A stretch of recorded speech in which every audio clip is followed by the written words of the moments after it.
श्री राधा रमणो विशयते। सो हमने कल से वरदान नोट्स की रिवीजन सीरीज स्टार्ट करी थी, जिसमें हमने कल केस सिनेरियोज के जो ट्रिकी पॉइंट्स थे उनका रिवीजन किया था। अब हम आज कुछ और टॉपिक्स करने वाले हैं। अच्छा, अगर आपको ये वरदान नोट्स चाहिए तो हार्ड कॉपी फॉर्म में ही ये अवेलेबल है। इसको आप वेबसाइट से जाके परचेज़ कर सकते हो। वेबसाइट का लिंक डिस्क्रिप्शन में है, मैं नॉर्मली भी बता देती हूँ, www.rglearninghub.in। वहाँ से आप इनको परचेज़ कर सकते हैं। इसके अलावा भी अगर आपको DT IDT AFM की बुक्स बैचेस चाहिए हो, इसके अलावा टेस्ट सीरीज़ चाहिए हो, CA फाइनल की मेंटोरशिप चाहिए हो, तो वो सब आप वेबसाइट से जाके परचेज़ कर सकते हो। सो आज हम स्टार्ट करते हैं। आज का हमारा टॉपिक है different meanings of turnover in GST. So अगर आप देखोगे जीएसटी में बहुत जगह टर्नओवर वर्ड यूज्ड है। ठीक है, कहीं एग्रीगेट टर्नओवर है, कहीं एग्रीगेट टर्नओवर इन स्टेट है, और कभी कभी एग्रीगेट टर्नओवर भी डिफरेंट डिफरेंट तरीके से यूज़ होता है। कभी प्रीवियस फाइनेंशियल ईयर का देखना होता है, कभी करंट फाइनेंशियल ईयर का देखना होता है। तो इन सब में बहुत ज़्यादा कन्फ्यूजन रहता है कि कब कहाँ क्या यूज़ करना है। तो मैंने एक जगह कंपाइल करके ये पूरा दे दिया है। सो डिफरेंट डिफरेंट जहाँ पे मीनिंग्स हैं टर्नओवर के, वो सब हम यहाँ पे देखने वाले हैं। पहला है, कंपोजिशन स्कीम में हम थ्रेशोल्ड चेक करने के लिए क्या करते हैं, एग्रीगेट टर्नओवर देखते हैं। पहली चीज़ आपको जो यहाँ पे नोट करनी है कि हम यहाँ पे aggregate turnover previous financial year का देखेंगे। थ्रेशोल्ड जब हम चेक करते हैं कंपोजिशन स्कीम के लिए कि हम कंपोजिशन स्कीम के लिए एलिजिबल है या नहीं, जो 1.5 करोड़, 75 लाख और 50 लाख जो हम रिस्पेक्टिवली चेक करते रहते हैं। गुड्स के केस में अलग है, और उसमें भी स्टेट्स वगैरह, रेस्टोरेंट सर्विसेज, गुड्स और रेस्टोरेंट सर्विसेज जो 10(1) का है, उनके केस में 1.5 लाख से 75 लाख से 75 लाख कुछ 8 स्टेट्स में यूज़ होता है। उनके अलावा सब में 1.5 करोड़ यूज़ होता है। और जो 50 लाख से सर्विसेज के केस में, तो उन सब के लिए जो हम एग्रीगेट टर्नओवर वर्ड यूज़ कर रहे हैं कि 1.5 लाख, 75 लाख और 50 लाख से ज़्यादा नहीं होना चाहिए, तो ही आप कंपोजिशन स्कीम आउट कर सकते हो। तो वो एग्रीगेट टर्नओवर कैलकुलेट कैसे होगा, तो उसके लिए पहली चीज़ तो प्रीवियस फाइनेंशियल ईयर का आप देखोगे। First thing is clear. अब इसमें इंक्लूड क्या क्या करना रहेगा। इंक्लूड आप जब करेंगे तो आप क्या क्या इंक्लूड करेंगे,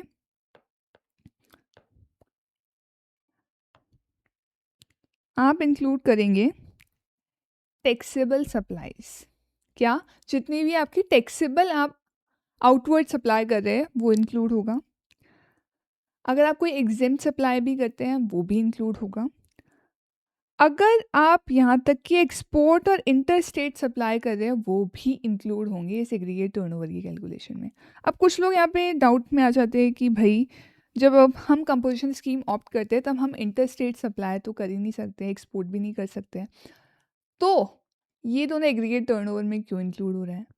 सो भाई, यहाँ पे ये ही तो नोट वर्दी पॉइंट है कि हम प्रीवियस फाइनेंशियल ईयर का टर्नओवर निकाल रहे हैं। पिछले फाइनेंशियल ईयर में तो आप कर सकते थे ना inter state supply, export. Current financial year में, जिस फाइनेंशियल ईयर के लिए आप कंपोजिशन स्कीम ऑप्ट करने जा रहे हो, उस टाइम पर जब आप कंपोजिशन स्कीम में हो तब आप ये एक्सपोर्ट और इंटर स्टेट सप्लाई नहीं कर सकते हो। ठीक है। सो प्रीवियस फाइनेंशियल ईयर का तो अगर आपने कुछ एक्सपोर्ट किया है, इंटर स्टेट सप्लाई किया है, वो एग्रीगेट टर्नओवर में इंक्लूड बिल्कुल किया जाएगा। इसके अलावा जीएसटी के अलावा कोई और टैक्सेस आपके ऊपर आपने पे करे, आपके ऊपर एप्लीकेबल थे, तो वो भी इंक्लूड होंगे।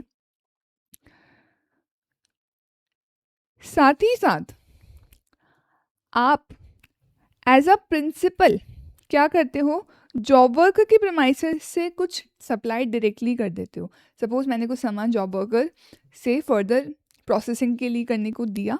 ठीक है, सपोज मैं बेडशीट्स मैन्युफैक्चर करती हूँ और उस पर प्रिंट का काम जॉब वर्कर को देती हूँ। अब मैंने उन बेडशीट्स को सेल जॉब वर्कर के प्रेमाइसेस से ही डायरेक्टली कर दिया। मतलब मेरे पास ऑर्डर आ गया तो मैंने डायरेक्टली जॉब वर्कर के प्लेस से ही उन बेडशीट्स को जो कस्टमर है उस तक पहुंचा दिया। तो ये सेल किसकी मानी जाएगी, ये प्रिंसिपल की, मेरी सेल मानी जाएगी, ना कि उस जॉब वर्कर की। सो ये भी मेरे ही टर्नओवर में इंक्लूड होगा। इसको बस क्लैरिफिकेशन पर्पस से लिखा गया है, ताकि आप इसको जॉब वर्कर वाले टर्नओवर में इंक्लूड ना कर दो, प्रिंसिपल के टर्नओवर में ही इंक्लूड करो। ठीक है। सो ये नोटवर्दी पॉइंट्स है, और ये भी थोड़ा सा, मतलब ऐसे तो इजी पॉइंट है, नॉर्मल पॉइंट है, बट कुछ लोग गलती कर देते हैं, इसलिए यहाँ पे इसको स्पेसिफिकली मेंशन किया गया है। ठीक है। अब इसको जब हम कैलकुलेट करेंगे पूरा पैन बेसिस पे कैलकुलेट होगा, ठीक है, on all India basis. And composition वाले टर्नओवर में तो भले ही आप रजिस्टर के लिए लाइबल नहीं हुए थे, उससे पहले वाला टर्नओवर भी, उससे पहली वाली सप्लाईज का टर्नओवर भी इंक्लूड किया जाता है।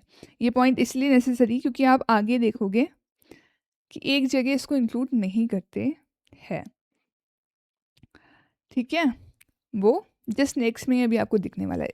पर जब हम थ्रेशोल्ड चेक कर रहे हैं तो रजिस्टर आप होने के लिए लाइबल हुए चाहे नहीं हुए, उससे वहाँ तक सारा टर्नओवर ले लेना है इसमें आपको, ठीक है।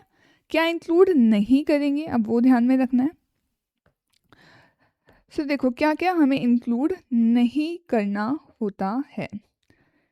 जीएसटी में जितने भी आपके टैक्सेस लग रहे हैं, CS GST IGST UT GST कोई सा भी ये सेस है, ये सब इंक्लूड नहीं होगा, एक्सक्लूजन में जाएगा ये, ठीक है।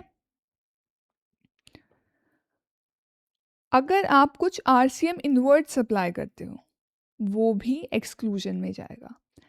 क्यों एक्सक्लूजन में जाएगा भाई? हम यहाँ पे टर्नओवर चेक कर रहे हैं। क्या चेक कर रहे हैं? Turnover. Turnover is my sales और इनवर्ट सप्लाईज क्या होती है? मेरी परचेजेस। पर कभी कभी कंफ्यूजन इसलिए हो जाता है कुछ स्टूडेंट्स को क्योंकि RCM में इन इनवर्ट सप्लाईज पे टैक्स आप देते हो बीइंग अ रेसिपिएंट, है ना। सो आप सोचते हो ये भी शायद हो सकता है गलती से टर्नओवर में इंक्लूड कर दो, इसलिए बताने के लिए क्लैरिफाई किया गया है कि RCM इनवर्ट सप्लाईज को आप टर्नओवर में इंक्लूड कभी नहीं करोगे, वो आपकी परचेजेस है।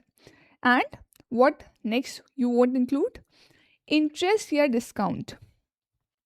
इंटरेस्ट और discount on extending loan deposit advances. तो इंटरेस्ट डिस्काउंट वगैरह भी अगर आप अर्न करते हो तो ये स्पेसिफिकली एक्सक्लूड कर दिया गया है इस एग्रीगेट टर्नओवर से। अब ये तो हो गया जब हम थ्रेशोल्ड चेक कर रहे हैं उसके लिए हमें टर्नओवर कैसे निकालना है।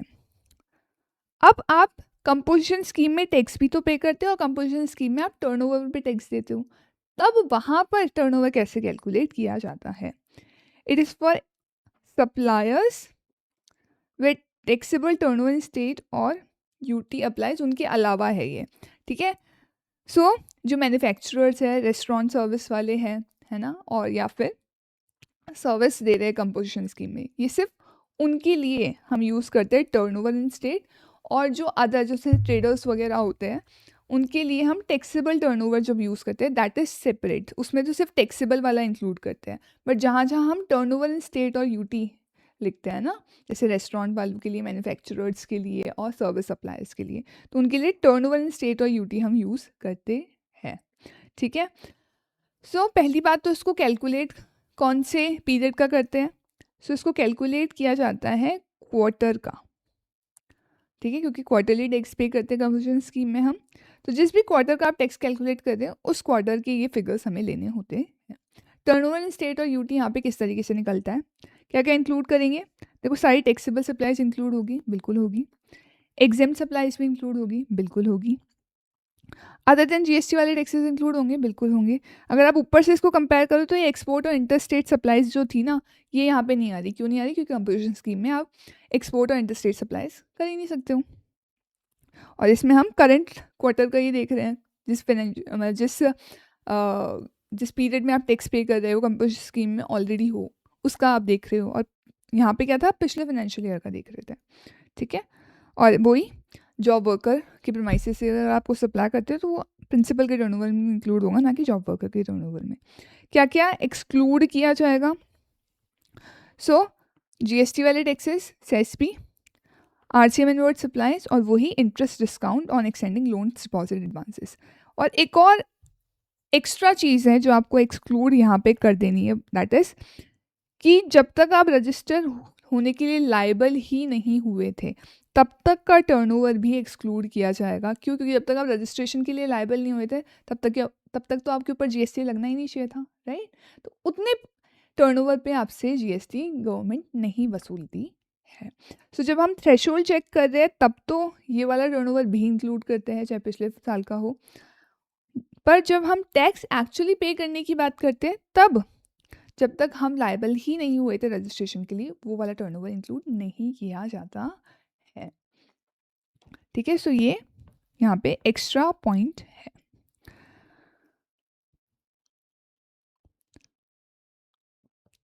अच्छा, ये तो हो गया।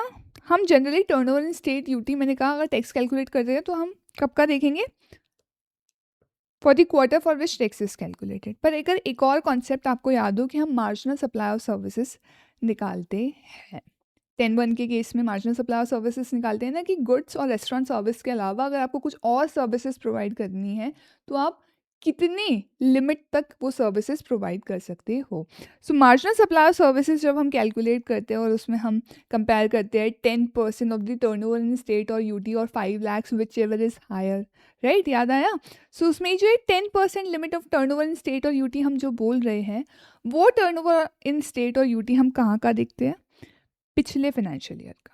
तो जो टैक्स कैलकुलेट कर रहे हो वो तो आप क्वार्टर का करोगे, पर जब हम ये मार्जिनल सप्लाई ऑफ सर्विसेज निकालते हैं उसके केस में ध्यान रखना है कि टर्नओवर इन स्टेट और यूटी हम पिछले फाइनेंशियल ईयर का देखते हैं। सो उसमें ये सेम कैलकुलेट इसी तरीके से होगा, पर प्रिसीडिंग फाइनेंशियल ईयर के फिगर्स आएंगे।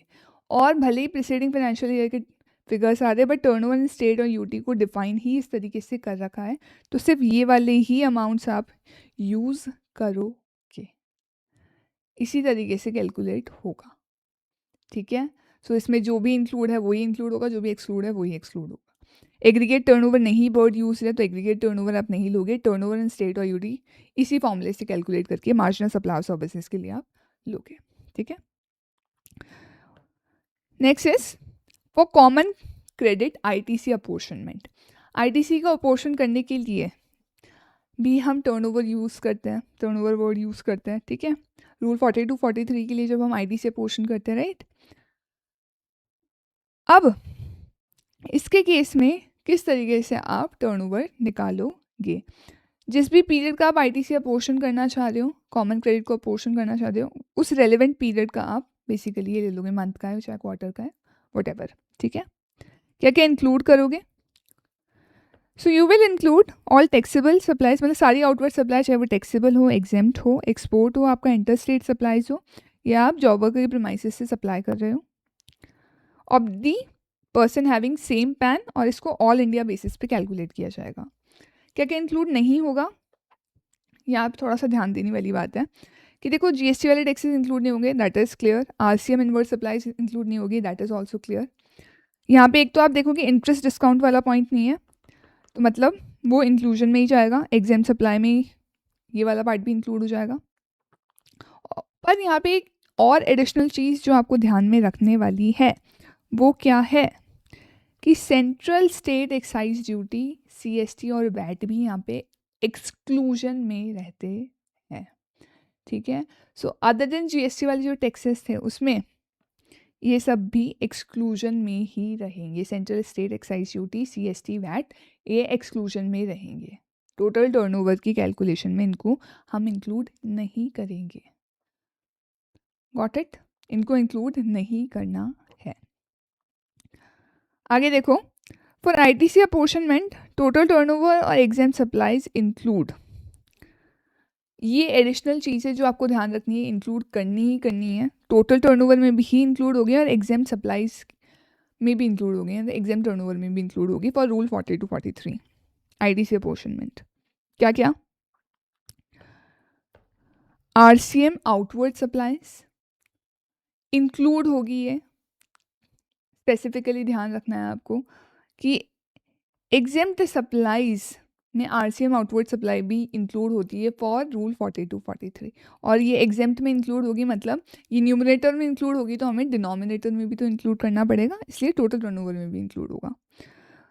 ट्रांजैक्शन इन सिक्योरिटीज, इसका हम 1% ऑफ सेल वैल्यू लेते हैं तो वो दोनों में इंक्लूड करना रहेगा, एग्जेम्प्ट में भी और टोटल टर्नओवर में भी।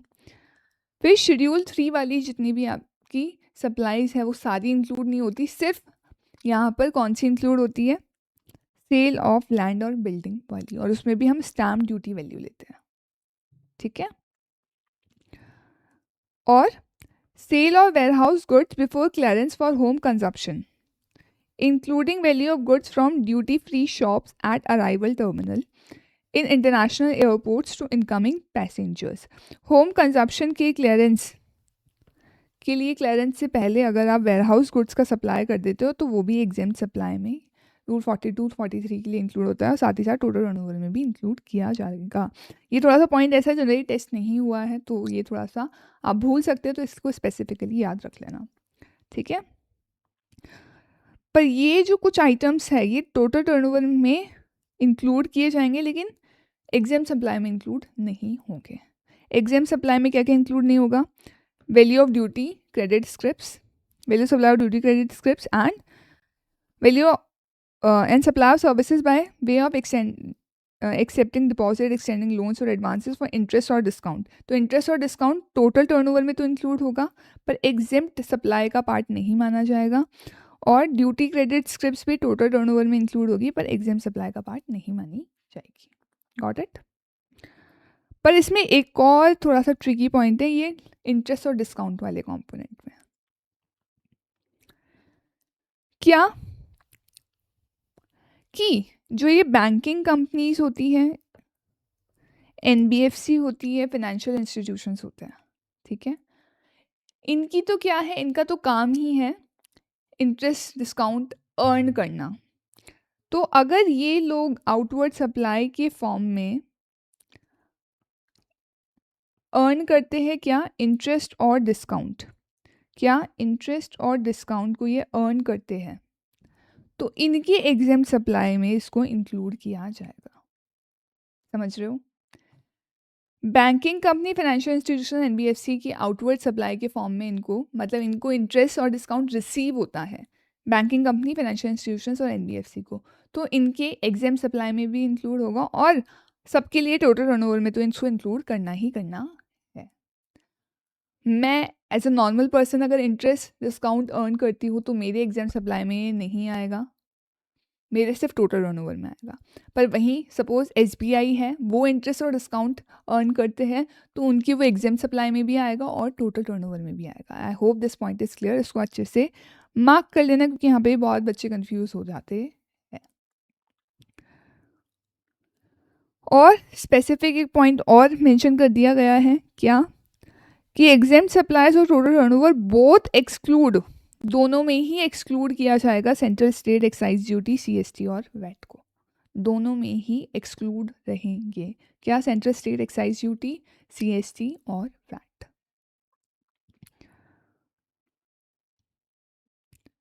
नेक्स्ट क्या है कि हम जब आईएसटी से आईटीसी का डिस्ट्रीब्यूशन करते हैं तो उसमें भी हम टर्नओवर यूज़ करते हैं, राइट?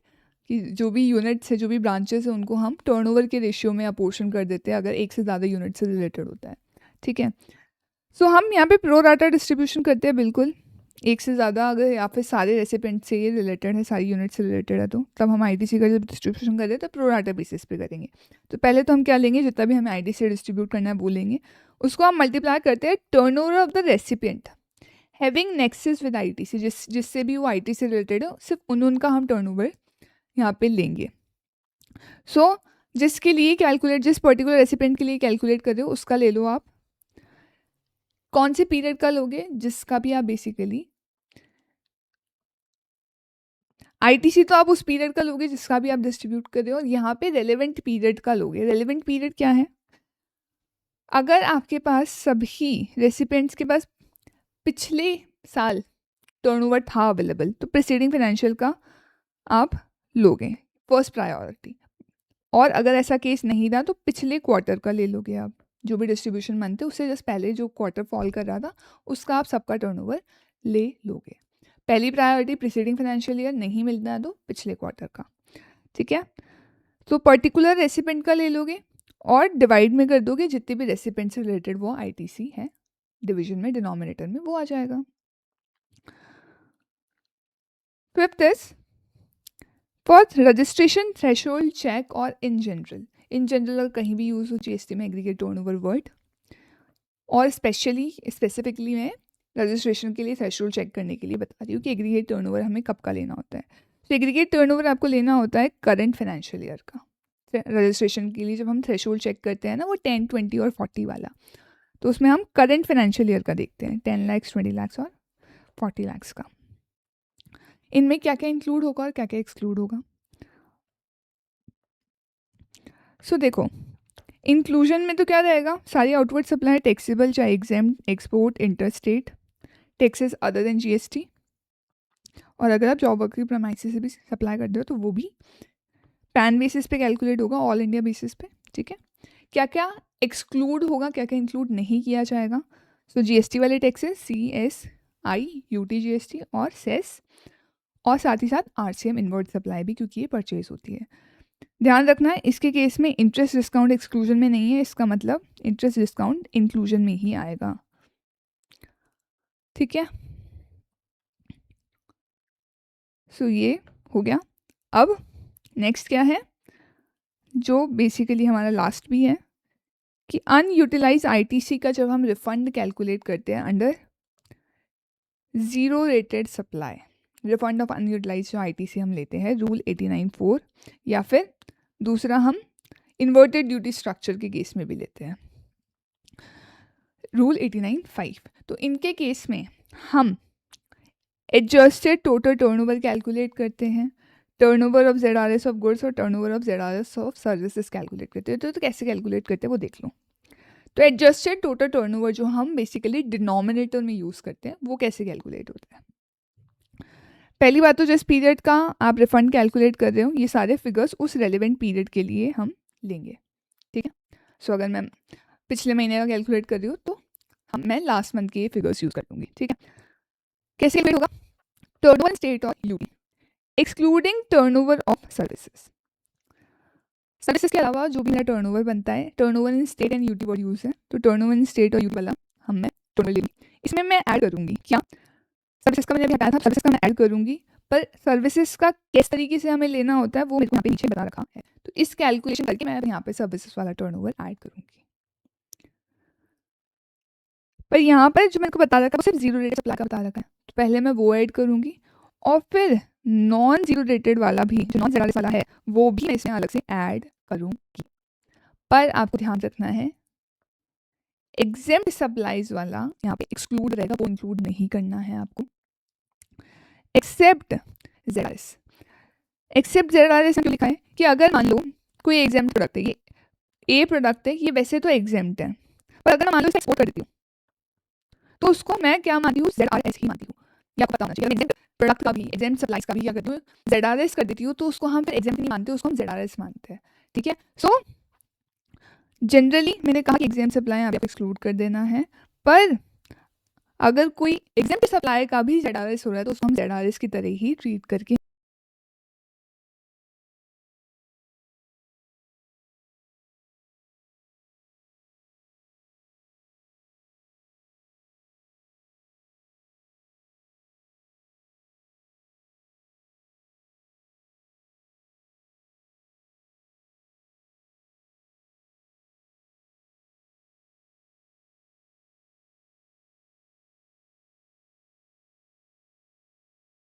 यहाँ पे इंक्लूड करेंगे। आई hope this point is clear. नहीं समझ में आया तो एक बार रिवाइंड करके दोबारा सुनो मैंने क्या बोला एग्जैक्टली। ठीक है,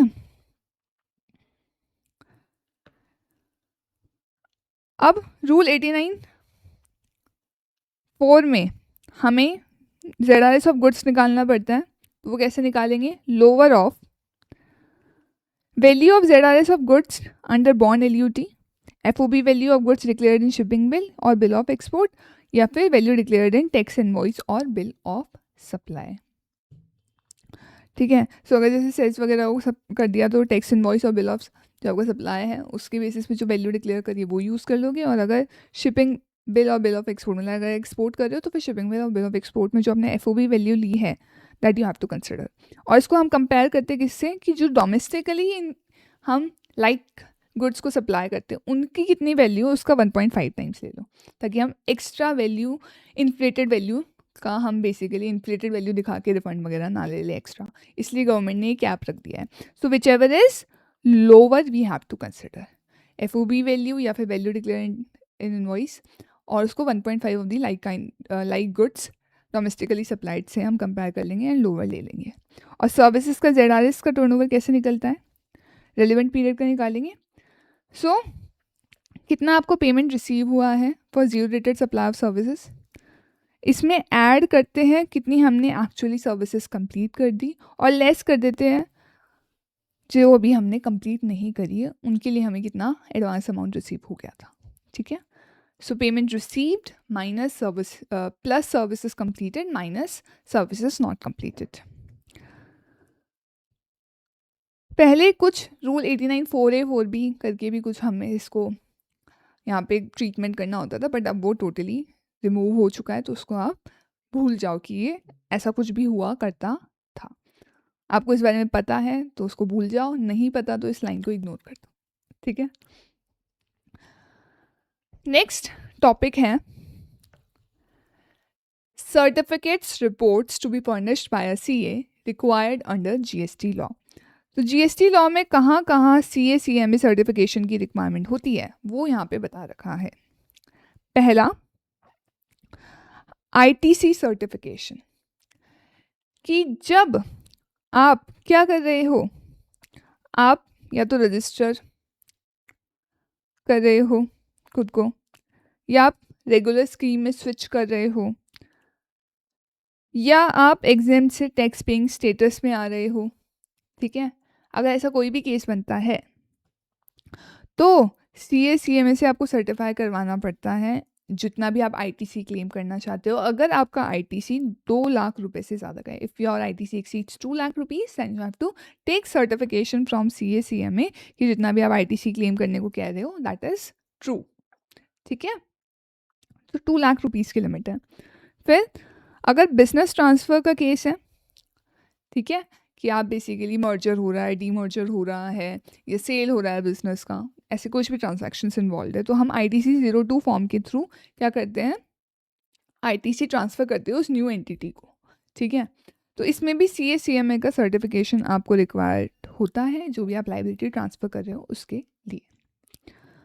उसके बाद रिफंड के केस में भी सेम 2 लाख रुपीज़ वाली लिमिट एप्लीकेबल होती है। अगर 2 लाख रुपए से ज़्यादा का आपके पास आप रिफ़ंड क्लेम कर रहे हो तो CA CMA से सर्टिफाई करवा के दो कि आप कोई झोल नहीं कर रहे हो, एक्चुअल बता रहे हो। तो GST RFD 01 के एनेक्चर 2 में ये सर्टिफिकेशन देना रहता है कि कोई जो अनजस्ट एनरिचमेंट नहीं हुआ है, किसी का पैसा आपने मतलब कस्टमर से पैसा खा के आप नहीं बैठे हो ऑलरेडी। ठीक है, अगर आप ITC रिवर्सल कर रहे हो तो भी CA CMA सर्टिफिकेशन चाहिए होता है। सो ऑन कैंसिलेशन या स्विचिंग टू कंपोजिशन स्कीम, आपका रजिस्ट्रेशन कैंसिल हो रहा है और कंपोजिशन स्कीम में चाह रहे हो या आपके प्रोडक्ट ही कंप्लीटली एग्जेम्प्ट हो गए, ठीक है, सो ITC रिवर्सल आप तब करते हो तो इसके केस में भी CA CMA सर्टिफिकेशन रिक्वायर्ड होता है। अगर इन्वॉइसेस अनअवेलेबल होते हैं कि एग्जैक्ट अमाउंट नहीं पता चल रहा ना कितना रिवर्सल हुआ, तो उसके लिए फिर इस तरीके से होता है। और अगर आप ये तो सर्टिफिकेशन से सारे, और एक स्पेशल ऑडिट का राइट भी दे रखा है कि CA CMA से ऑडिट करवाई जा सकती है। स्पेशल ऑडिट जो सेक्शन 66 में होती है, 65 वाली तो टैक्स अथॉरिटीज़ करती है और 66 में CA CMA की हेल्प ली जाती है। सो ऑर्डर कौन करता है, GST अथॉरिटीज़ ही करती है। अगर उनको लगता है कुछ इनकरेक्ट वैल्यूएशन हुआ है या एक्सेसिव क्रेडिट लिया जा रहा है आपके थ्रू, तो CA CMA फिर आपके रिकॉर्ड्स वगैरह को ऑडिट करते हैं और अपनी फाइंडिंग्स 90 डेज़ में सबमिट करते हैं। ठीक है, सो ITC के सर्टिफिकेशन में, बिजनेस ट्रांसफ़र के केस में, रिफंड के सर्टिफिकेशन में, ITC के रिवर्सल के लिए और स्पेशल ऑडिट अंडर 66 ICI ने ये 5 केसेस कवर कर रखे हैं that you have to keep in mind. Next topic, जो हमारे जितने भी केस लॉज है GST और कस्टम्स में वो भी मैंने यहाँ पे कंपाइल कर दिए हैं। सो इनको भी ज़रूर से देख लेना, ज़्यादा केस लॉज नहीं है, कुछ ही केस लॉज है, 2 पेज का ये मैंने पूरा समरी बना रखा है। सो इनको ज़रूर से देख जाना, जनरली एक केस लॉ पूछ ही लेती है ICI। ठीक है, GST में तो 2 ही है, कस्टम से जनरली पूछा जाता है। सो देखो व्हाट इट सेज। पहला केस लॉ है सफारी रिट्रीट्स प्राइवेट लिमिटेड वाला। ठीक है, रिसेंटली ही इसका इसी साल से ये केस लॉ ऐड हुआ है। सो देखो इसमें क्या है, ये जो हम 17(5) में 17(5)(c) और 17(5)(d), एक जगह plant and machinery word use होता है और एक जगह प्लांट और मशीनरी वर्ड यूज़ होता है। ठीक है, सो इसका जो डिफरेंशिएशन किया है वो सुप्रीम कोर्ट ने स्पेसिफाई किया है, हाईलाइट किया है कि प्लांट एंड मशीनरी वर्ड और प्लांट और मशीनरी वर्ड जो सेक्शन 17(5) में है, इन दोनों का आप सेम तरीके से यूज़ नहीं कर सकते हो। प्लांट एंड मशीनरी वर्ड तो आपको जनरली बहुत जगह मिल जाएगा और इसको स्पेशली डिफाइन भी कर रखा है सेक्शन 17 के एक्सप्लेनेशन में, जबकि प्लांट और मशीनरी वर्ड सिर्फ सेक्शन 17(5)(d) में यूज्ड है और इसको कहीं भी डिफाइन नहीं किया गया है। तो इन दोनों टर्म्स को हम सेम मीनिंग नहीं दे सकते हैं। 17(5)(c) तो हम कंस्ट्रक्शन वगैरह की बात करते हैं, है ना, और उसके केस में हम कहते हैं कि अगर कंस्ट्रक्शन हम जनरली इमूवेबल प्रॉपर्टी वगैरह का होगा तो वो हम क्या करते हैं, उसका हम क्रेडिट ब्लॉक कर देते हैं, लेकिन उसमें एक्सक्लूड कर रखा है प्लांट एंड मशीनरी को, क्योंकि प्लांट एंड मशीनरी के केस में अगर आप कंस्ट्रक्शन करवाते हो तो उसका आप ITC ले सकते हो। और 17(5)(d) बात करता है वर्क्स कॉन्ट्रैक्ट सर्विसेज की, और इसके केस में वही इमूवेबल प्रॉपर्टी है, पर यहाँ पे एक्सक्लूजन किसका है, प्लांट और मशीनरी वर्ड का। ठीक है, तो जो 17(5)(c) है ये तो कहता है कि अगर कंस्ट्रक्शन प्लांट एंड मशीनरी का हो रहा है, और प्लांट एंड मशीनरी उन्होंने डिफाइन भी कर रखा है प्रॉपरली, ठीक है, इसमें वो अब प्लॉट करके हम देखते भी हैं। ठीक है, सो ये मैंने वैसे तो बहुत अच्छे से अमेंडमेंट्स में समझा रखा है, B25 के अमेंडमेंट्स देख लेना, यहाँ बस हम रिकॉल कर रहे हैं। ठीक है, सो प्लांट एंड मशीनरी है वो उसकी प्रॉपर डेफिनेशन है, वो उससे गवर्न होगा 17(5)(c) के लिए, जहाँ हम कंस्ट्रक्शन की बात कर रहे हैं, जबकि 17(5)(d) जो है वो बोलता है प्लांट या फिर मशीनरी, और वर्ड यूज़ है। तो प्लांट और मशीनरी का डिफरेंट मीनिंग रहेगा, डिफरेंट कनोटेशन रहेगा, ये या तो प्लांट हो सकता है या फिर मशीनरी हो सकता है, ये आपको कंसिडर करना रहेगा इस केस के अंदर।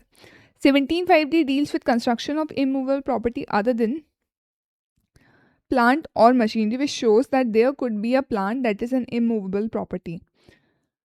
So plant एक immovable property भी हो सकता है इसके केस में, as plant has not been defined under CGST Act or rules, its ordinary meaning in common commercial terms will have to be attached to it. Supreme court ने कहा कि क्या एक मॉल या वेयर हाउस या एक building other than hotel और cinema theatre को हम प्लांट मान सकते हैं या नहीं, प्लांट और मशीनरी के डेफिनेशन में। ये एक फैक्चुअल क्वेश्चन होगा, केस टू केस हमें चेक करना रहेगा, keeping in mind business of registered person, और वो बिल्डिंग उस बिजनेस में क्या रोल प्ले करती है। ठीक है, हो सकता है कुछ पर्टिकुलर बिजनेस के लिए वेयर हाउस ही उनसे ही पूरा काम चल रहा हो, तो उसके केस में उस वेयर हाउस को प्लांट माना जा सकता है ना। और जनरली कुछ के लिए हो सकता है कि वो स्टोरेज स्पेस का काम हो रहा हो, उनके लिए वो प्लांट कंसिडर ना हो। ठीक है, तो ये फैक्ट्स के बेसिस पे डिटरमाइन किया जाएगा, कोई एक क्लियर वर्डिक्ट नहीं गई कि इस केस में ऐसा होगा, इस केस में ऐसा होगा। उन्होंने कहा फैक्चुअल केस है, ये फैक्चुअल क्वेश्चन है। If construction of a building was essential for carrying out activity of supplying services like renting, leasing, other transactions for building as covered by Schedule 2, building could be a plant and thus here ITC won't be blocked, that is ITC is allowed. अगर हमारे business का core party क्या है, renting, leasing, ये business से related और building से related कुछ और ट्रांजैक्शंस में परफॉर्म करना, तो बिल्डिंग हमारे बिजनेस के लिए, बिल्डिंग का कंस्ट्रक्शन क्या हो सकता है, प्लांट, क्योंकि बिल्डिंग हमारे लिए प्लांट बन जाएगी, तो बिल्डिंग की कंस्ट्रक्शन पे जो ITC वो मैं क्लेम कर सकती हूँ, क्योंकि मेरा कोर बिजनेस उससे चल रहा है।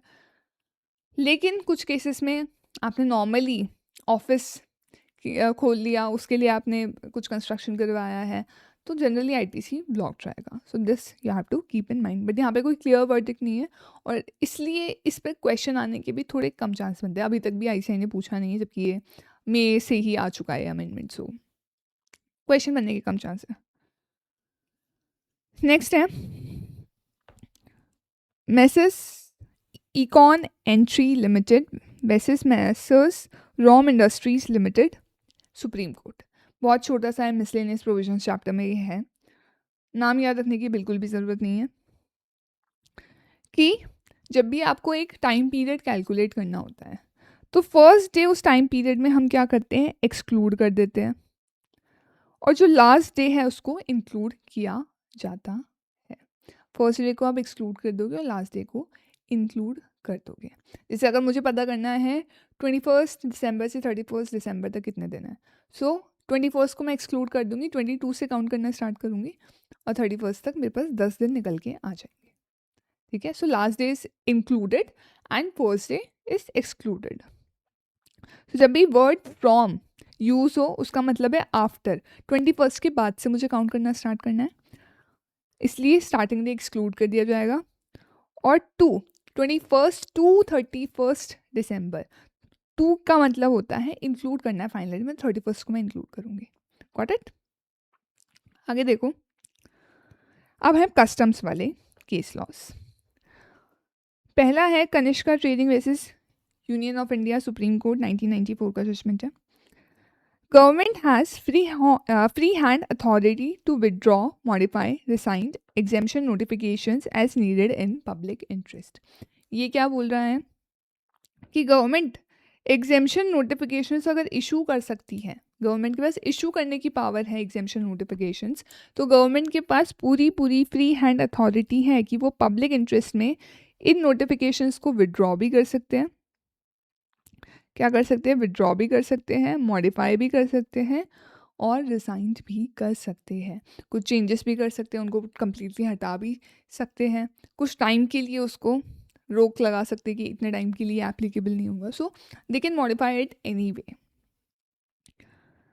Next, Pankaj Jain agencies versus union of India, supreme court का अगेन जजमेंट है।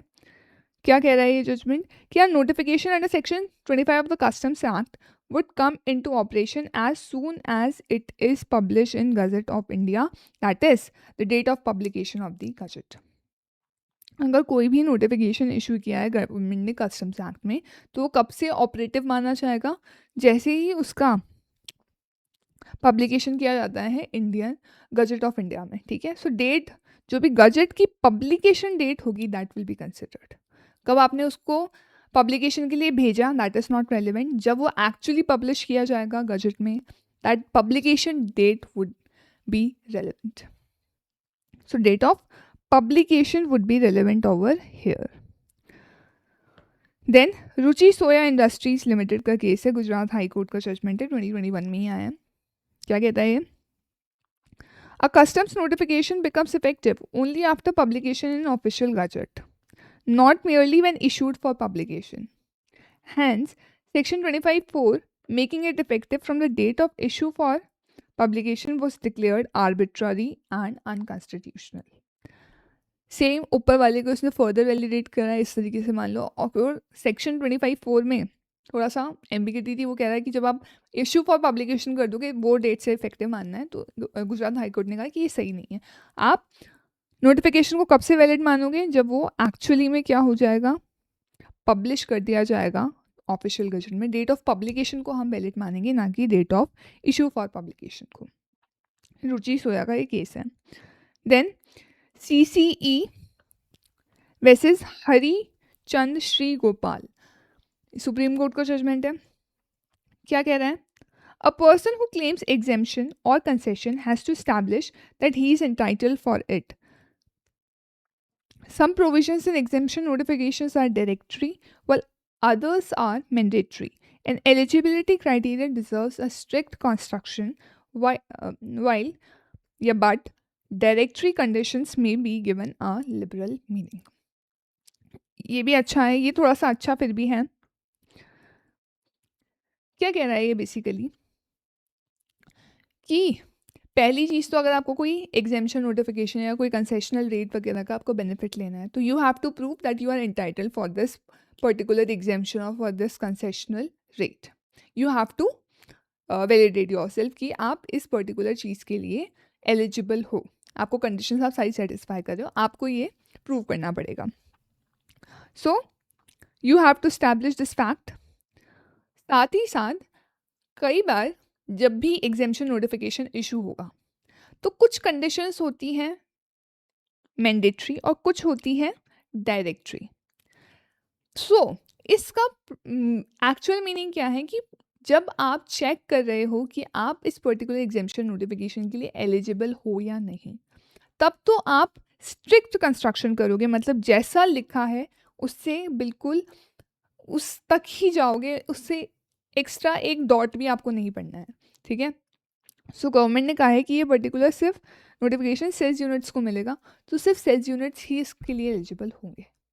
अब उसके बाद फिर सेल्स यूनिट्स के लिए उन्होंने फर्दर कुछ कंडीशंस दे दी, जो डायरेक्टरी कंडीशंस है। जैसे मान लो उनको पर्टिकुलर कोई सर्टिफिकेशन लेना है किसी एजेंसी से, है ना, या उनको पर्टिकुलर टाइम पीरियड में कुछ काम करना है, ठीक है। सो अगर मान लो कुछ कंडीशन सिर्फ डायरेक्टरी है कि आपको ये सर्टिफिकेशन वगैरह ले लेना है, अगर कुछ कंडीशंस डायरेक्टरी है, मे वाली कंडीशन है कि आपको ये भी कर लेना है एक्स्ट्रा में, सो उन कंडीशंस को फिर आप लिबरल मीनिंग दे सकते हो, मतलब उनमें थोड़ी लीनियंसी रख सकते हो।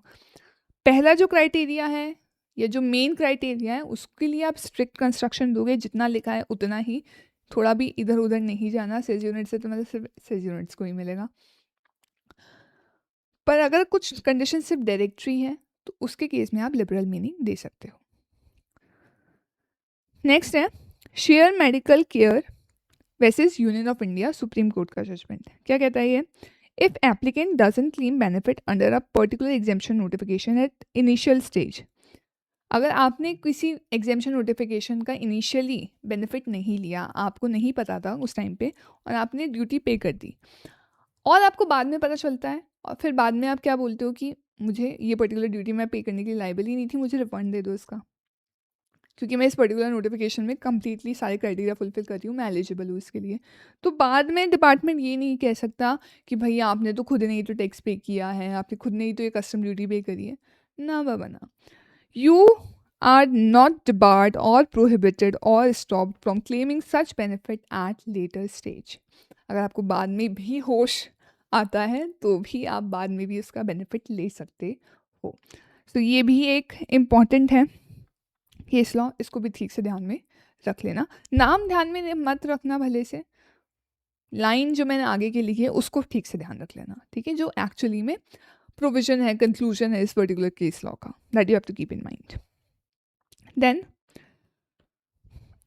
MG exports versus CCE approve किया है, ट्राइब्यूनल का केस था और अप्रूव किसने किया इसको? सुप्रीम कोर्ट ने। क्या है? Section 25 of customs act 1962 enables government to exempt items. आपके पास एग्जेम्पशन का, आप आइटम्स को एग्जेम्प्ट कर सकते हो कस्टम ड्यूटी से, otherwise liable to duty in public interest. अगर आप चाहो तो आइटम्स को एग्जेम्प्ट कर सकते हो किसमें? पब्लिक इंटरेस्ट के अंदर, ठीक है। जनरली ड्यूटी लगनी चाहिए कुछ आइटम्स पे, पर आप गवर्नमेंट को ये राइट दे दी है कि आप कुछ आइटम्स को एग्जेम्प्ट कर सकते हो पब्लिक इंटरेस्ट को ध्यान में रखते हुए। अब जो यहाँ पे पब्लिक इंटरेस्ट वर्ड है, इसको आपको क्या इंटरप्रेट करना रहेगा? Obviously public interest would be interest of Indian public, India की जनता के लिए वो बेनिफिशियल होना चाहिए, ठीक है। बाहर के लोगों के लिए, बाहर की पब्लिक हमारी पब्लिक नहीं है, ये आपको बताया इस नोटिफिकेशन, इस पर्टिकुलर केस लॉ ने। Thus, exemptions under Section 25(1) must be interpreted as one meant to benefit Indian public. India के लोगों को बेनिफिट देने के लिए ही आपने ये एग्जेम्पशन नोटिफिकेशंस निकाले होंगे, इसी तरीके से इंटरप्रेट करना है आपको। Then Mahindra and Mahindra versus CCE, इसमें देखो क्या है कि व्हीकल्स इक्वली क्लासिफाइबल लगे दो हेडिंग्स में, 8703 एंड 8704। 8703 में क्या है कि motor cars and other vehicles principally design for transport of persons, और 04 में क्या है? Meant for transport of goods. Equally classifiable लगे, तो क्या हेल्ड किया कि ये जो पर्टिकुलर कंपनी के गुड्स हैं उनको आपको क्लासिफाई करना रहेगा 8704 में। क्यों? क्योंकि जब हम रूल लगाते हैं तो फिर वो ये कहते हैं कि जो भी लास्ट में आ रहा हो, और दोनों ही इक्वली आपको एप्लीकेबल लग रहे, तो जो भी लास्ट में आता है ना, हम उसको प्रेफर करते हैं क्लासिफिकेशन के लिए। तो इसलिए 8704 को आप यहाँ पे एप्लीकेबल कर दोगे as it has occurred last and both equally merit classification, ठीक है। नेक्स्ट है Mangalore refinery and petrochemicals limited, supreme court का अगेन जजमेंट है। क्या? हाँ, ये भी थोड़ा सा अच्छा है, इसमें कस्टम ड्यूटी किस अमाउंट पे लगेगी ना, उस पर थोड़ा सा झगड़ा है। क्या हुआ, मान लो बिल ऑफ लेडिंग में सपोज लिखा हुआ है कि 100 टन्स पेट्रोलियम आया है, ठीक है, पर एक्चुअली में जब रिसीव हुआ ना पोर्ट पे, तब ये था 99.9 टन्स, ठीक है, 90 टन्स। अब क्वेश्चन ये बना कि हम बिल ऑफ लेडिंग के बेसिस पे कैलकुलेट करके जो भी रेट ऑफ ड्यूटी आ रही वो एप्लीकेबल करें, या फिर ये एक्चुअली में रिसीव हुआ है उसके बेसिस पे करें। तो सुप्रीम कोर्ट ने क्लैरिफाई किया कि भाई जो कस्टम ड्यूटी किस अमाउंट पे लग रही है या किस चीज़ पे लग रही है एक्चुअली में, कि आप गुड्स को इंडिया में लेके आ रहे हो, है ना, तो उनको इंडियन गुड्स से एट पार लाने के लिए जनरली कस्टम ड्यूटी का कॉन्सेप्ट लाया गया है, ठीक है, कि बाहर वाली गुड्स को एक्स्ट्रा बेनिफिट ना मिल जाए, हमारे जो इंडियन वाले गुड्स हैं उनसे वो at par at parity compete कर सके। सो जो चीज़ इंडिया में पहुंची ही नहीं उसके ऊपर आप कस्टम ड्यूटी कैसे लगा सकते हो भाई? इसलिए गवर्नमेंट ने क्लैरिफाई किया, सुप्रीम कोर्ट ने क्लैरिफाई किया कि सिर्फ जो एक्चुअली में आपको क्वांटिटी रिसीव हुई है उसके ऊपर आपको ड्यूटी पे करनी रहेगी। सो क्या कह रखा है, custom duty on imported goods, जैसे क्रूड ऑयल था यहाँ पे इस केस में, should be based on actual quantity received into shore tanks in India and not the quantity mentioned in bill of lading. Case arose because department ने argue किया कि duty should be levied on bill of lading quantity, क्योंकि duty ad valorem थी, है ना, value पे लगती है ड्यूटी। बट सुप्रीम कोर्ट ने क्लैरिफाई किया कि custom duty is only applicable to goods actually imported into India. Since taxable event occurs when goods physically enter the country and are cleared for home consumption, duty should be paid on quantity actually received in India. Taxable event कब होता है? जब goods India में physically enter करते हैं और उनका home consumption के लिए क्लियरेंस होना भी ज़रूरी है। सिर्फ वेयर हाउस से चले गए तो भी कस्टम ड्यूटी नहीं लगती ना, तो जब होम कंजम्पशन के लिए आप उनको क्लियर करवाओगे तब आपके पास जो एक्चुअल क्वांटिटी रिसीव थी that you have to consider, ना कि बिल ऑफ लेडिंग वाली quantity. So this is also a good judgment, I would say. Next है commissioner of customs versus messrs Indo rubber plastic work, supreme court का judgement. ये भी थोड़ा सा ठीक है जजमेंट, विच सेज कि marketing, advertisement, sponsorship and promotional expenses incurred by importer for brand promotion are not includable in assessable value of imported goods under Rule 10. Rule 10 में हम बहुत सारी चीज़ों को ऐड करते हैं assessable value निकालने के लिए। उसके अंदर आप कभी भी ये मार्केटिंग का खर्चा, एडवर्टीजमेंट का खर्चा, स्पॉन्सरशिप, प्रमोशनल एक्सपेंसेस, जो भी आप ब्रांड प्रमोशन के लिए खर्चे करते हो, that are not going to be included in your assessable value. Department ने कहा कि ये सारे एक्सपेंसेस भले ही कंडीशन ऑफ सेल थे तो इनको इंक्लूड करना चाहिए, लेकिन ट्राइब्यूनल और फिर सुप्रीम कोर्ट ने भी इस क्लेम को रिजेक्ट किया, डिपार्टमेंट के क्लेम को, कि नहीं, कितना खर्चा करना है अग्रीमेंट में ऐसा कुछ नहीं लिखा हुआ था कि इतना अमाउंट का खर्चा करना है या फिर इतने परसेंटेज का एक्सपेंडिचर करना है। ये सारे क्या है, इम्पोर्ट होने के बाद की चीज़ें हैं, पोस्ट इम्पोर्ट एक्टिविटीज़ हैं जो इम्पोर्टर ने करी है, इनका एक्चुअल हमारी गुड्स के प्राइस से कोई लेना देना नहीं माना जाएगा, और कोई इनफैक्ट एक्सपोर्टर के ऊपर रिम्बर्समेंट ऑब्लिगेशन भी नहीं थी कि इतना अमाउंट रिम्बर्स करना रहेगा, तो दीज खर्चे would not be included. Condition क्या क्या है, कब इंक्लूड नहीं होगी? एक तो ये पोस्ट इम्पोर्ट एक्टिविटीज़ है, कोई फिक्स अमाउंट वगैरह फिक्स नहीं था, और रिम्बर्समेंट की ऑब्लिगेशन भी नहीं थी। ये तीनों पॉइंट्स आपको ध्यान में रखने रहेगी। अगर ये तीनों पॉइंट्स दिख गए इसका मतलब दीज खर्चा विल नॉट बी इंक्लूडेड, और इन जनरल भी इनको पोस्ट इम्पोर्ट एक्टिविटीज़ ही माना जाएगा, तो इनको इंक्लूड नहीं करना रहेगा। देन है Pratibha processors versus union of India. If no custom duty is payable on goods clearance, no interest is payable. बहुत एक लाइन का है पर ये थोड़ा सा इम्पॉर्टेंट है, मतलब मैंने तो टेस्ट मतलब हमारे मॉक टेस्ट वगैरह में टेस्ट भी किया हुआ है केस, और आधे से ज़्यादा बच्चे तो फेल हो गए इसको आंसर करने में, कि अगर आप गुड्स के क्लियरेंस पे कस्टम ड्यूटी ही नहीं लग रही है तो भाई इंटरेस्ट किस बात का लगेगा? इंटरेस्ट कभी लगता है ना जब आपने किसी टैक्स को पे करने में, किसी ड्यूटी को पे करने में डिले किया हो।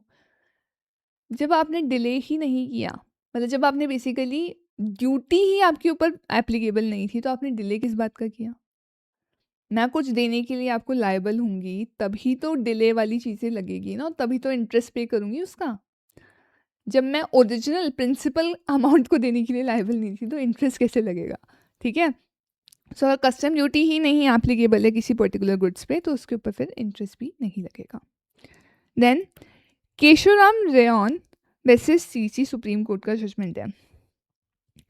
Goods which are not removed from warehouse after expiry of permitted period for warehousing or extended period are deemed to be improperly removed.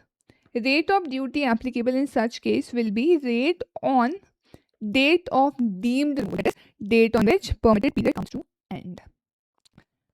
अगर वेयरहाउसिंग का पीरियड जो है वो एक्सपायर हो जाता है, उसके बाद भी आप गुड्स नहीं निकालते हो, तो सिंपली ये कह रहे हैं कि जब आपको एक्चुअली में सपोज मान लो आपको ये पीरियड एक्सपायर हुआ है ऑन 15 दिसंबर, पर आप एक्चुअली गुड्स को निकालते हो से ऑन 20 दिसंबर, तो अब रेट किस डेट की लगे?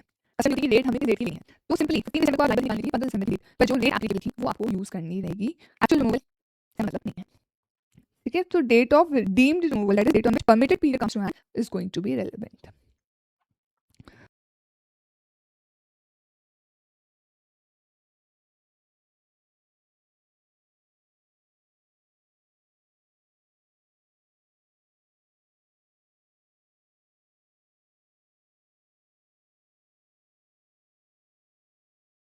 उसके बाद है Mafatlal industries versus union of India, supreme court का केस है। क्या ये? एक तो पहली बात तो ये अर्स्टवाइल केस, अर्स्टवाइल जो एक्साइज लॉस थे, सेंट्रल एक्साइज लॉ, उसका जजमेंट है, बट अभी भी ये एप्लीकेबल है। क्या है? लैंडमार्क जजमेंट है रिफंड के ऊपर। 9 मेंबर बेंच थी सुप्रीम कोर्ट की, उन्होंने दिया था ये judgment. Erstwhile central excise laws का है, लेकिन जो इसके प्रिंसिपल्स है वो अभी भी इनडायरेक्ट टैक्स लॉज में एप्लीकेबल है इक्वली। क्या क्या इसमें प्रिंसिपल्स लेट डाउन किए वो समराइज करा गया है। क्या है? Theory of unjust enrichment is valid और constitutional. However, the theory that a manufacturer suffers unfair financial loss when required to pay a tax demand has not been accepted by courts. पहली चीज़ तो इन्होंने कही कि अनजस्ट जो enrichment है ये completely valid है, कॉन्स्टिट्यूशनल है, बिल्कुल सही है कि अगर आप कस्टमर का ऑलरेडी पैसा खा के आपने कस्टमर से रिकवर किया पैसा, उसी को आपने गवर्नमेंट को जमा करवा दिया, तो आपकी जेब से तो कुछ गया ही नहीं, है ना? तो अनजस्ट एनरिचमेंट तो लगेगा, और आपने ड्यूटी का बर्डन पास ऑन कर दिया तो फिर आपको रिफंड नहीं मिलेगा। तो ये वैलिड है, कॉन्स्टिट्यूशनल है, क्योंकि आपसे जेब से जब कुछ गया ही नहीं तो आपको रिफंड किस बात का दे हम? ठीक है, it is valid and constitutional. अब आप ये नहीं बोल सकते हो कि जब आपसे टैक्स डिमांड किया गया तो आपको अनफेयर फाइनेंशियल लॉस हो गया, इस कारण से आपको रिफंड देना चाहिए। आप ही तो पैसा खा के बैठे थे ना, कस्टमर से आपने लिया था, उसी को गवर्नमेंट ने ले लिया आपसे, तो आपको किस बात का फाइनेंशियल लॉस हुआ भाई? Refund claims must follow statutory provisions like Section 27 of Customs Act. Civil suits writs are not allowed unless taxing provision is unconstitutional. जो स्टैचुटरी प्रोविजन है कि आपको इस रूट से जाके ही रिफंड के लिए अप्लाई करना पड़ेगा, आपको रिफंड की एप्लीकेशन फाइल करनी पड़ेगी, फिर डिपार्टमेंट उसको देखेगा सही है या नहीं, अनजस्ट एनरिचमेंट हुआ है या नहीं, उसके बाद ही आपको रिफंड सेंक्शन होगा। तो आप हर बात के लिए सिविल सूट फाइल कर दिया, सीधा ही रिट लगा दी कोर्ट में, ऐसे काम नहीं कर सकते। जो आपको पाथ बता रखा है उसी पाथ के थ्रू आपको जाना पड़ेगा, अनलेस कोई प्रोविजन जो सेक्शन है वो ही टोटली आर्बिट्ररी है या अनकॉन्स्टिट्यूशनल है, ultra vires to the constitution है, तब जाकर आप ये रिट वगैरह फाइल करो, है ना? एवं ही आप मतलब मान लो रिफंड का टाइम लिमिट एक्सपायर हो गया, इसलिए आपने सोचा चलो रिट लगा देते हैं, ऐसी हरकतें नहीं कर सकते हो आप। ठीक है, general theory laid down in certain judgments of both Supreme Court and High Courts that refund could be claimed within 3 years of discovery of mistake has been disapproved. अब जनरल थ्योरी सर्टेन जजमेंट्स में दे रखी है, कुछ supreme court और high court की। आप 3 साल में, जनरल इन्होंने बोल दिया कि 3 साल में आपने मिस्टेक ढूंढी तो आप क्या कर सकते हो, रिफंड के लिए अप्लाई कर सकते हो। वो यहाँ पर एप्लीकेबल नहीं की जाएगी, ठीक है। हमने आपको कॉन्स्टिट्यूशनली जीएसटी में से 2 साल का टाइम लिमिट दिया रखा है, तो आपको वही फॉलो करना पड़ेगा। कस्टम्स में 1 साल का टाइम लिमिट है, तो वही फॉलो करना पड़ेगा। कुछ भी अपने मन से आप, ये जो जनरल थ्योरी है वो यहाँ पे एप्लीकेबल नहीं कर सकते हो। जब स्पेसिफाई कर दिया गया है तो आप वो स्पेसिफिक चीज़ को फॉलो करते हो, ना कि जनरलाइज चीज़ को, ठीक है। ऑलवेज रिमेंबर दिस कि special rule applies over the general rule, and courts must refuse relief if tax incidence is passed on unless levy is struck down as unconstitutional.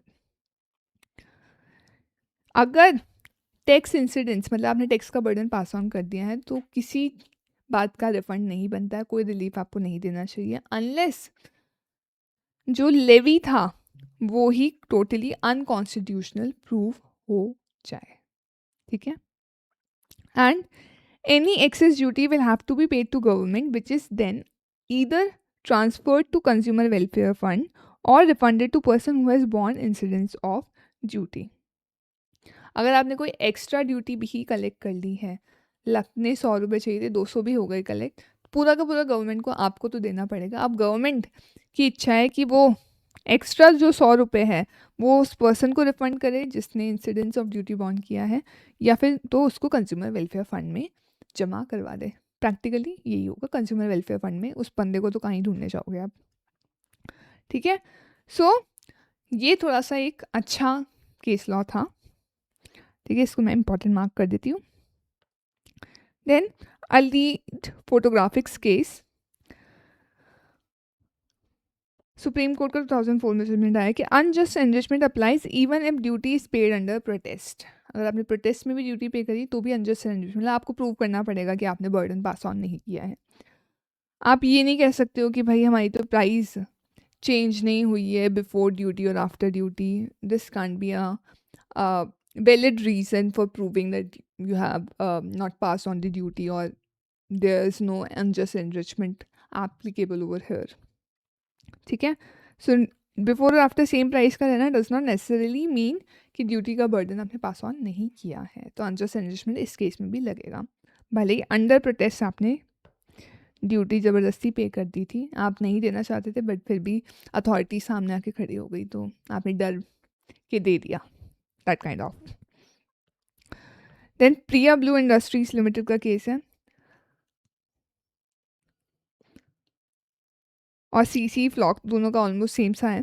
तो क्या है, if an order of assessment is passed duty is payable unless modified through appeal और review. एक assessment का order pass हो गया, इसमें मान लिया आपके थ्रू पेबल है 1 लाख रुपीज़ की ड्यूटी, तो वो आपको पे करनी ही करनी पड़ेगी अनलेस आप अपील में चल जाओ या रिव्यू हो जाए पर्टिकुलर केस का। अगर ऐसा कुछ भी आप अपील के रूट के थ्रू नहीं जाते हो, रिव्यू के केस में नहीं जाते हो, तो आप कुछ जितनी 1 लाख की ड्यूटी है वो पे करने के लिए आप लायबल हो। Officer considering refund can't review your assessment order. अब मान लो असेसमेंट के लिए आपके पास सपोज 60 डेज है अपील वगैरह के लिए जाने के लिए, और रिफंड के लिए 1 साल है, तो आपने सोचा 60 दिन का टाइम लिमिट निकल गया, मैं सीधा करता हूँ इसके अगेंस्ट रिफंड का क्लेम फाइल कर देता हूँ। ऐसी हरकतें आप नहीं कर सकते अगेन, क्योंकि फिर ये तो जो टाइम लिमिट था या असेसमेंट के लिए अपील के रूप से ही जा सकते हो, ये तो पूरा ही क्या हो जाएंगे, वेस्ट हो जाएंगे, है ना। सो अगर जो ऑफिसर रिफंड की एप्लीकेशन देखेगा, रिफंड की ही एप्लीकेशन देखेगा, वो असेसमेंट ऑर्डर्स वगैरह को रिव्यू करने नहीं बैठेगा, उनकी हमने सिर्फ अथॉरिटी बिठा रखी है। And refund claim can't be substitute for appeal, appeal के सब्स्टिट्यूट में रिफंड नहीं फाइल कर सकते हो, ठीक है, क्योंकि लोग थोड़े से ज़्यादा होशियारी खाते हैं फिर। Next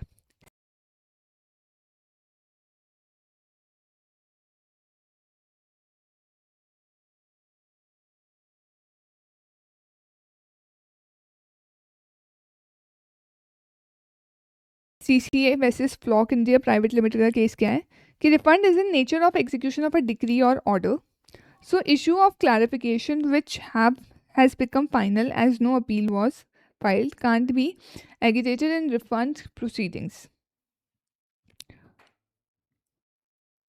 If order is appealable, appeal should be filed. Otherwise, appeal provisions will become redundant, as I said.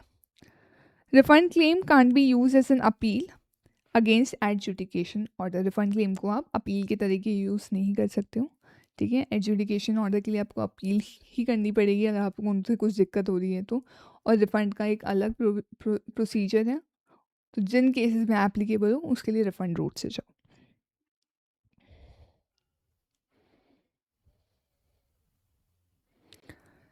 सो आप बाद में ऐसा नहीं कह सकते हो कि हम रिफ़ंड के लिए आपने इसलिए लगा दिया था कि हमें कुछ एम्बिगिटी थी। भाई एम्बिगिटी थी तो अपील करते ना। अपील नहीं किया इसका मतलब क्या है, आप सेटिस्फाई हो गए उस पर्टिकुलर प्रोसीडिंग से, उस पर्टिकुलर ऑर्डर से, जो भी असेसमेंट ऑर्डर पास हुआ, एजुडिकेशन ऑर्डर पास हुआ। यही मतलब है ना। अगर आप अपील में नहीं जाते हो तो इसका साफ साफ मतलब है कि यू एडमिट कि आपकी गलती थी, या ये जो ऑर्डर पास हुआ है ये सही तरीके से पास हुआ है। बाद में आप नहीं कह सकते हो कि मुझे थोड़ा सा डाउट था या मुझे एक क्लैरिफिकेशन चाहिए था, इसलिए अब आप रिफंड प्रोसीडिंग्स इन्वोक कर दो ना बाबा ना। So this is also good. Priya blue industries वाला केस, दोनों में से एक ऑलमोस्ट सेम ही है। Then Benmore farms versus CCE tribunal Delhi का केस है। What it says, burden of proof that incidence of duty has not been passed on to consumer. ये किसके ऊपर होता है हमेशा, असेसी के ऊपर। यू हैव टू प्रूव कि आपने बर्डन पास ऑन नहीं किया है। And last, ITC limited versus CC, supreme court का जजमेंट है कि appeal is required to be file and not refund claim even for self assessment. Self assessment के case में भी आपको अपील में ही जाना पड़ेगा अगर आपको कुछ डिपार्टमेंट को आपसे कुछ असहमति है और फिर वो थोड़ा सा ज़्यादा मांग रहे हैं, आप कह रहे हो कि नहीं नहीं इतना ही बनना चाहिए, तो भी आपको अपील रूट से जाना पड़ेगा। आप रिफंड क्लेम नहीं मांग सकते हो, ठीक है। सो ये हमारे सारे केस लॉस भी यहाँ पर कंप्लीट होते हैं।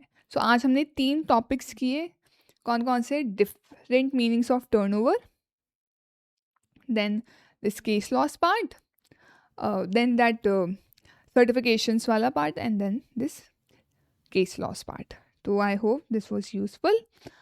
सो that's all for today. Next topic कौन सा चाहिए ज़रूर से मुझे कमेंट्स में बताओ, ताकि नेक्स्ट टॉपिक मैं वो लेकर आऊँ, अदरवाइज़ मैं खुद के अकॉर्डिंग तो लेकर आऊँगी ही। सो अगर अच्छा लगा हो तो अपने फ्रेंड्स के साथ भी शेयर करना ताकि उनका भी भला हो सके, और late me know your views in the comments कि आपको ये series, revision series of these IDT वरदान नोट्स कैसी लग रही है, प्लस ये वरदान नोट्स स्पेशली आपको कैसे लगे, क्योंकि ये आपके एलडीआर को बहुत सॉर्टेड बनाने के लिए है कि आपको क्विकली चीज़ें जब रिवाइज करनी हो तो आपको एक जगह सब कुछ कंपाइल मिल जाए। So it is for that. So let me know your views about these Vardaan notes also in the comments. सो आज के लिए इतना ही। राधे कृष्ण।